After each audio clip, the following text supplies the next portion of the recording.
तो राज्यों की जंग में बात करते हैं महाराष्ट्र और झारखंड की। किस तरह से हमने देखा, महाराष्ट्र में एक ही चरण में कल मतदान संपन्न हुआ 288 सीटों के लिए। वहीं दूसरे चरण के लिए झारखंड के लिए कल 38 सीटों पर वोटिंग हुई और दोनों ही राज्यों की खास बात ये रही, वोटिंग परसेंटेज बढ़ा है।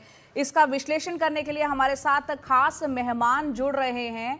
अमिताभ तिवारी जो कि राजनीतिक विश्लेषक हैं, वो हमारे साथ जुड़ गए। अमिताभ जी, बहुत बहुत शुक्रिया हमसे जुड़ने के लिए।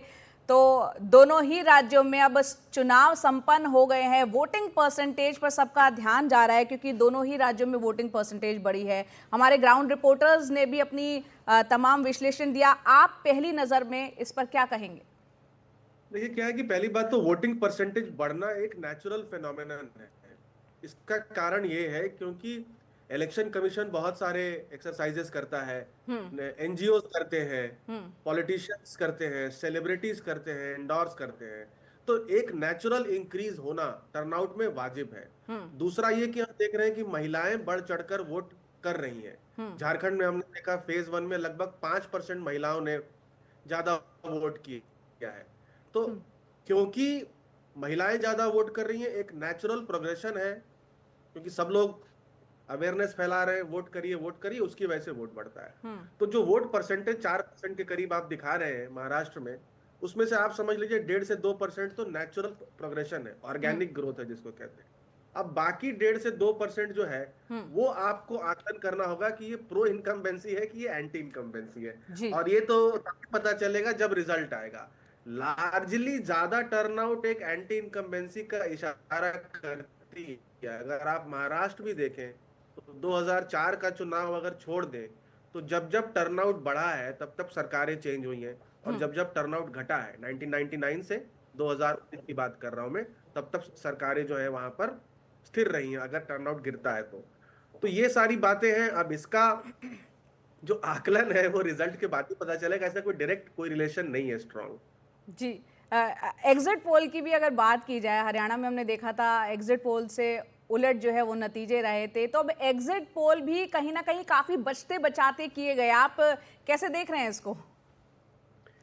नहीं, देखिए, क्योंकि इतना क्लोज कॉन्टेस्ट है, हो क्या रहा है कि आजकल अगर आप जाते हैं, जब आप क्वेश्चन पूछने जाते हैं लोगों के पास, तो जो गरीब जनता है उसमें एक भय रहता है कि आप किसकी तरफ से आए हैं। मान लीजिए वो बेनिफिशियरी है, तो कैसे कह दे कि मैं सरकार के खिलाफ वोट कर रहा हूं। उसको डर लगता है कि कहीं उसका नाम ना कट जाए बेनिफिशियरी लिस्ट से। और सैंपल में जब भी हम सैंपल बनाते हैं, महिलाओं की भागीदारी इतनी कम होती है, किसी भी सैंपल में 10% से ऊपर महिलाओं की भागीदारी नहीं होती। आबादी 50% है, तो हम लोग क्या करते हैं कि एक्स्ट्रापोलेट करते हैं, ये मान के चलते हैं कि ये 10% रिप्रेजेंट करती है। वहां भी कहीं ना कहीं गलती हो जाती है। तो क्योंकि सीट बाय सीट कॉन्टेस्ट है, 14-14, 15-15 कैंडिडेट हर सीट पर लड़ रहे हैं, और इंडिपेंडेंट स्मॉलर पार्टीज का आकलन करना बहुत मुश्किल हो जाता है किसी भी सर्वे के लिए। और क्योंकि गलत रहे हैं सर्वे, तो सब लोग थोड़ा बहुत सेफ इस बार प्ले कर रहे हैं। सेफ प्ले कर रहे हैं। महाराष्ट्र पे खास तौर से मैं चाहूंगी कि आप बताएं, क्योंकि महाराष्ट्र में इस बार एक दल के दो दो हिस्से हुए हुए हैं। तो काफी इंटरेस्टिंग इस बार का जो है चुनाव है। अगर किसी को भी पूर्ण बहुमत नहीं मिलता, क्योंकि एग्जिट पोल भी किसी को भी महायुति हो चाहे महाविकास अघाड़ी हो, बचते बचाते जो एग्जिट पोल की हम बात कर रहे हैं कि क्लैरिटी नहीं है, पूर्ण बहुमत अगर किसी को नहीं मिलता, तो क्या निर्दलीय वो किंग मेकर की भूमिका में एक लग रहा है कि हो सकते हैं?